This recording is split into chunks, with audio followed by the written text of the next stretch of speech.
شباب كتير وممكن انت منهم بيكونوا كارهين نفسهم ويكون الواحد فيهم صح من النوم كاره كونه نفسه، وده ليه اسباب كتيرة، ولكن في بعض الخطوات هتساعدك ان شاء الله انك تحب نفسك وتقدر فعلا تحب كونك انت، ودي حاجة مهمة جدا عشان تقدر تعيش حياة سوية اكتر، لانها هتأثر على صحتك النفسية والعقلية، وهتأثر على قراراتك ونظرة الناس ليك وتعاملهم معاك. من الاخر هتحسن كل جوانب حياتك. طيب إيه هي الخطوات اللي المفروض تاخدها عشان تحب نفسك؟ هاقول لك، بس الأول صلّ على النبي صلى الله عليه وسلم، ولو مأخّر فرض فقوم صلّيه الأول، بعد كده ارجع شوف الفيديو. في البداية لازم تبقى فاهم إن حُب النفس مش هو الغرور، حُب النفس هو إنك مبسوط بكونك أنت، ومش بتحس إنك عايز تكون حد تاني، أمّا الغرور إنك أنت شايف نفسك أحسن من اللي حواليك بدون سبب منطقي، وأتوقع كده الفرق واضح. طيب تعمل إيه بقى عشان تبدأ تحب نفسك؟ أول خطوة لازم تاخدها هي إنك أنت تتكلم مع نفسك أكنك بتتكلم مع طفل. أكبر مسبب لمشكلة كره النفس هو صوتك الداخلي اللي مش بيرحمك وشغال يجلد فيك بكلامه السلبي، فأنت لازم أول حاجة تعملها هو إنك أنت تغير أسلوب كلامك مع نفسك. الشيطان كده كده ليه دور في الكلام السلبي ده، فما تعاونش الشيطان على نفسك،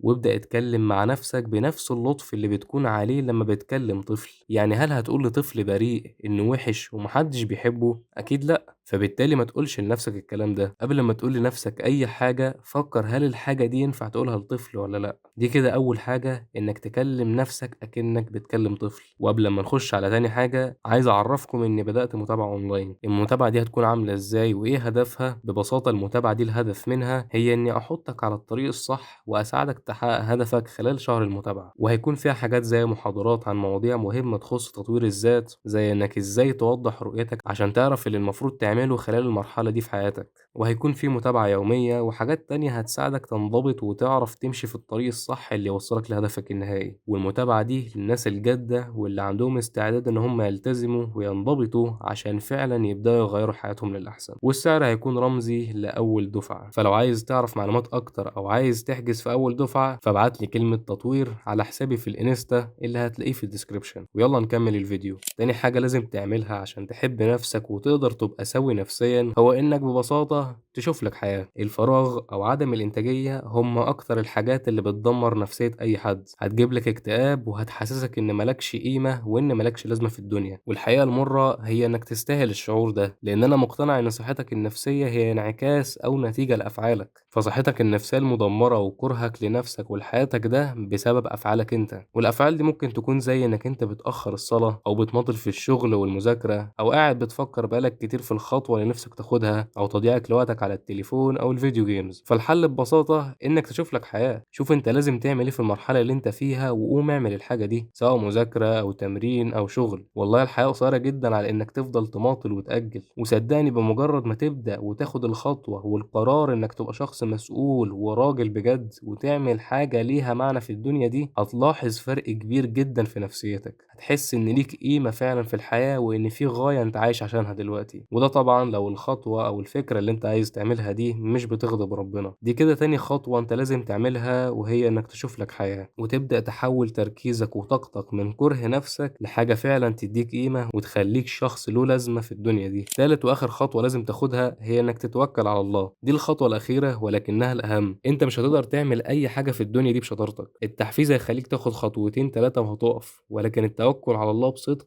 هو اللي هيخليك تستمر فعلا، لأن ساعتها ربنا هو اللي هيكون بيحركك وهو اللي مقويك، مش التحفيز اللي بيقعد شوية ويختفي. وتعالى دلوقتي نلخص الثلاث خطوات على السريع. أول خطوة إنك تتكلم مع نفسك بطريقة كويسة زي ما بتتعامل مع الأطفال. تاني خطوة هي إنك أنت تشوف لك حياة وتاخد قرار إنك تبقى راجل وشخص مسؤول. تالت خطوة هي إنك أنت تتوكل على الله توكل صادق، لأنك بدون توفيق ربنا مش هتوصل لأي حاجة. وفي النهاية حابب بس أعرفكم إني هغيب شوية الفترة الجاية عشان الفاينلز، فادعولي وأشوفكم إن شاء الله بعد 3 أو 4 أسابيع، الله أعلم يعني. وبس كده، سلام عليكم.